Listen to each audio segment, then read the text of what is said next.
This video is sponsored by the visual learning app, Imprint. Learn philosophy, history, psychology, finance, and so much more with small, bite-sized lessons. Get your premium membership by using my link in the description. In 427 CE, Nalanda University was founded in medieval Magadha, what is now Bihar, India. It was the world's first residential university, an ancient Ivy League. For centuries, this university flourished, with tens of thousands of students coming from all across Asia to study and learn from renowned scholars and monks. Here, they studied burgeoning innovative knowledge in medicine, logic, mathematics, philosophy, astronomy, and religion. Over time, the university would become home to 9 million books, containing vast amounts of accrued knowledge, ideas, and discoveries, inscribed and inked onto dried palm leaf or animal skin manuscripts. Nalanda University would undoubtedly become a remarkable accumulation and achievement of human intelligence. Around 1193 CE, the university closed, but not by choice of any administrator or head of the school. Rather, it burned to the ground. It is believed by many that the Turco-Afghan military general Bakhtiar Khilji, while in the midst of his conquest of northern and eastern India, in an effort to facilitate his conquest and eliminate any conflicting beliefs and teachings, he directed his troops to burn Nalanda University down. And so, that's what they did. The campus was set ablaze, and for 3 months, it burned until essentially nothing was left but the ash and dust of inevitable obscurity. The library of 9 million manuscripts containing centuries' worth of high-level knowledge vanished off the face of the earth. One can only wonder how things would be different if Nalanda University continued on, surviving, thriving, and eventually further distributing the knowledge and works it contained in its library. How much innovation was derailed? What don't we know about ourselves and the world because of this one single event? What might we never know? The course and truth of history is incredibly fragile. It can be altered, broken, or destroyed by one single event, one single person. And it has been many times. The burning of Nalanda University is just one amongst many historical events in which vast amounts of knowledge and written records were lost or destroyed. And these are just the events that we are aware of. And of course, there is an entire history of humanity that precedes any written work at all. For millions of years, before there were any clear written records to be lost or destroyed, vast amounts of information relevant to human history and the world was stored exclusively in brains. Most of this information never made it into history at all. As the historian and writer Yuval Noah Harari wrote, "Unfortunately, the human brain is not a good storage device for empire-sized databases for 3 main reasons. First, its capacity is limited. Secondly, humans die, and their brains die with them. Any information stored in a brain will be erased in less than a century. It is, of course, possible to pass memories from one brain to another, but after a few transmissions, the information tends to get garbled or lost. Thirdly, and most importantly, the human brain has been adapted to store and process only particular types of information. In order to survive, ancient hunter-gatherers had to remember the shapes, qualities, and behavior patterns of thousands of plant and animal species. Foragers were never obliged to handle large amounts of mathematical data. No forager needed to remember, say, the number of fruit on each tree in the forest. So human brains did not adapt to storing and processing numbers. Yet, in order to maintain a large kingdom, mathematical data was vital. The first people that we know of to invent writing were the ancient Sumerians in around 3400 BCE. As one of the first civilizations in human history, with a sizable population and large quantities of resources at their disposal, Sumerians needed to properly maintain counts, records, and infrastructure. In order to do so, a system was derived for scribes to track supplies and information, where they created crude drawings on wet clay tablets to represent particular items, and then lines to count them. Over time, the drawings were increasingly simplified into symbols. Soon, the symbols meant syllables or words, and then symbols combined with other symbols meant different, more complex words. This whole system would become known as cuneiform, and it was one of the first forms of writing to blossom in human history. Around the same time, other forms of writing were also developing, likely independently, in 2 other parts of the world, Egypt with hieroglyphs and China with oracle bone script. Soon, these various writing methods were adopted and adapted by neighboring civilizations, and writing began to spread across the world. From clay tablets to plant materials to wood to animal skin to eventually paper and then the printing press, and now, via digital means, writing would become increasingly prevalent, efficient, scaled, and augmented across history. However simple and mundane it may seem today, writing is likely one of, if not the most enduring and important technologies ever invented.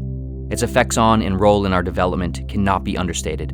It allowed for the first time, efficient record-keeping and the dependable sustainment and transmission of knowledge across time and space. A widespread interfacing, sharing, and retaining of ideas, stories, instructions, discoveries, and creative expressions. Without writing, laws and legal systems would be significantly looser. Commerce would be vastly less efficient. There would be no books, cars, trains, planes, cameras, microphones, computers, the internet, websites, and so on. Everything would be different. An inconceivably slower and foreign iteration of the world as we know it. Writing pulled humanity out of the temporal realm of singular brains and extended us into an almost ethereal collective mind, a shared collective consciousness unbeholden to time and space.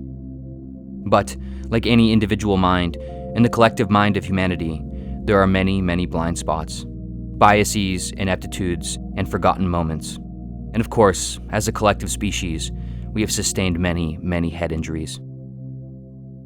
As previously mentioned, Nalanda University was not the only historical event in which inconceivable amounts of information and ideas were lost or destroyed.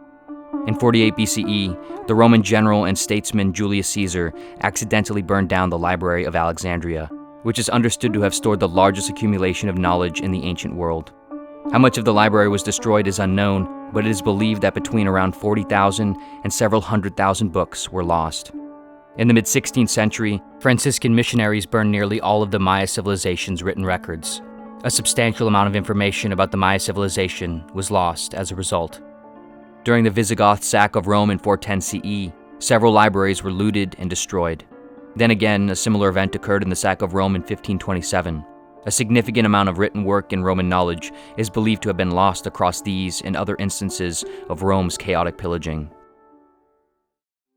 What makes the history of writing particularly interesting and unique is that writing is how we largely know about the history of writing, how we know about the loss of written work and other major historical events pertinent to writing. Broadly, it is how we dependably know the majority of what we know about humanity in general. The rest we must learn through fossils, artifacts, architecture, crude hieroglyphics, or passed down myths and stories.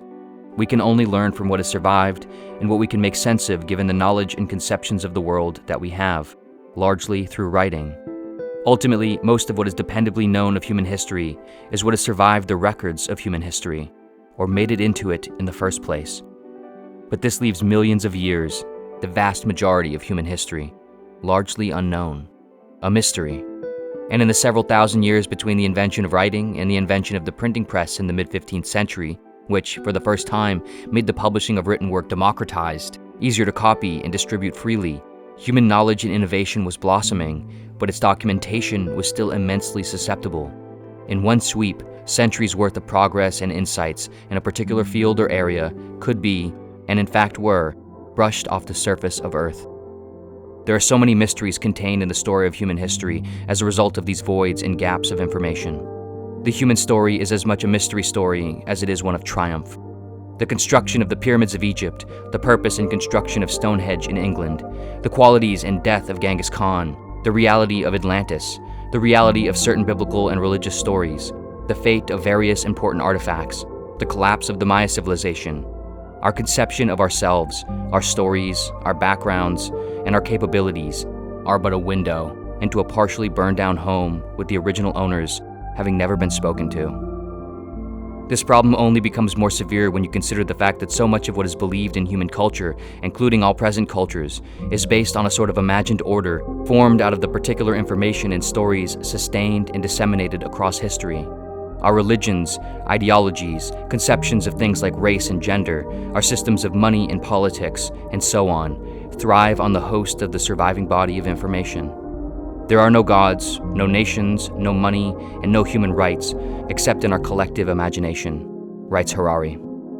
History belongs to not only the victors, not only those who wrote about it, but to those whose records and stories survived. Today, writing is extraordinarily easy to produce, copy, distribute, and preserve. Most written work is in both print and digital forms, backed up on multiple computers, drives, and servers. We have seemingly learned our lesson and overcome the risks of total destruction of our information. But, of course, not completely. The problems we face now are more to do with too much information, misinformation, the manipulation of information, and the illiteracy around filtering and discerning information. In the words of Harari, in the past, censorship worked by blocking the flow of information. In the 21st century, censorship works by flooding people with irrelevant information. In ancient times, having power meant having access to data. Today, having power means knowing what to ignore. Our risks are now in believing the wrong information, bad information, and becoming isolated in echo chambers, effectively destroying and burning the rest of the world's information with our ignorance. And of course, we are not completely free from the threats of information destruction either. Explicit censorship, library closings, cyber attacks, natural disasters, and human self-destruction are all still on the menu of possibility. And the phenomenon of consuming bad information at scale ultimately increases the likelihood of such self-destructive acts. We are not out of the woods yet. There is still a long path left for us to all travel together. In some respects, just as much now as back in 427 CE India, we must understand and protect against the risks of centuries' worth of profound knowledge, insights, progress, and creativity being lost forever, so that we don't also become one of the great mysteries of human history. In the modern age, the most pivotal shift in human information has come about from the smartphone. The internet and smartphone are perhaps the most profound technological developments since writing itself.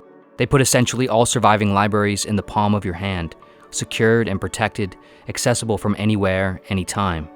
Of course, this also has the potential to put immense distraction and adverse information in the palm of your hand.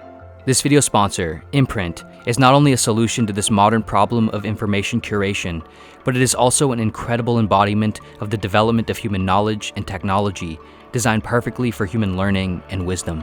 Imprint essentially takes the visual approach of the hieroglyphics from our ancient past and combines it with the technology of our modern world to create a learning experience unlike anything else you've seen. Whether you want to learn philosophy, history, psychology, finance, science, or essentially any topic, Imprint has tons of courses and lessons broken down into short, immersive segments comprising visual art, motion, gamification, and carefully chosen words, making the learning process not only effective, but incredibly enjoyable. As you think about this coming year, focusing on the content you consume and becoming wiser and more perceptive should be at the top of the list. Imprint is built on the ideas that learning can and should happen anywhere at any time, that it can be more engaging and effective than a stale lecture, and that learning habits built into how we use technology every day can create habits you never even thought were possible. Learning should feel different as we develop new technology, and with Imprint, it does. In 2025, we are again in an age of change, and so too can you be with yourself. Use my link in the description below to sign up for Imprint, and you'll receive a 7-day free trial and 20% off your annual premium membership. And of course, as always, thank you so much for watching in general, and see you next video.